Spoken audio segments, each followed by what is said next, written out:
Hi, my name is Miranda Davis, and I'm a senior at Norris High School. All rise! And this is my poem called Homegrown. I grew up in a house that threatened to crack against my feet, with every hushed tiptoe in the middle of the night and every stomp to my room after yet another fight. I carefully crept with a burning rage inside, a flame-filled desire to burn it all down.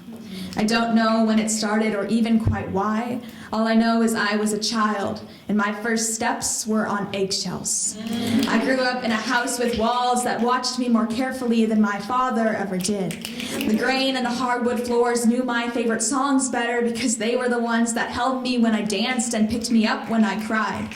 The windows let out more than he ever did, holding whispered words and fearful hopes inside, rather than open the shutters and absorb the effervescent rays of mid-morning light.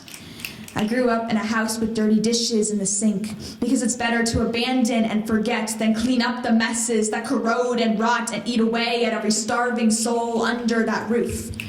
I grew up in a house where home-cooked meals and sit-down dinners had expiration dates, where isolation was the preferred method of entertainment, a house where clearance aisle candles and day-old baked goods masked the smell of hidden liquor and nightmares. I am angry because of that house, because my father would come home at unspeakable hours, wrinkled from work, and slam the door so hard the porch would shiver, because his furrowed brow and rancid breath repeats itself in my Punnett Square and opens up the curtains on my own torn-up body.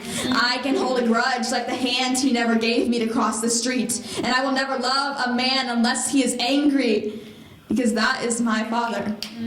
And like father, like daughter, I will only ever be angry myself.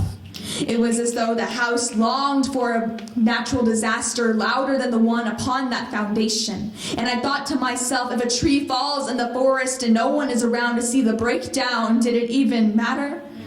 I am my father's daughter, and I always have been, but I put in the work to not be anything like him. I don't clench my fists to hide my rage. Instead, I bite my tongue just like he taught. I feel I have grown away from that house until I spend time with that ashtray of a man. Suddenly I wither away into that scared, angry little girl that he always made me out to be. Because we bleed the same blood of anger and regret. I saw my father cry. He begged for forgiveness like I was the church he refuses to go back to. Confessing his sins, he spoke to me like it was his last time, and I don't know if I forgive him. If a man dies by the same substance he turns to for comfort, what was it all for? If a tree falls the way it leans, then will I fall the same way he did? And years from now, when I sit at a table with a man whom I call my own, I hope regret does not burn like acid on my tongue. I hope I do not live with an extension of my father and every version of him. And instead, I live in a house that is finally a home.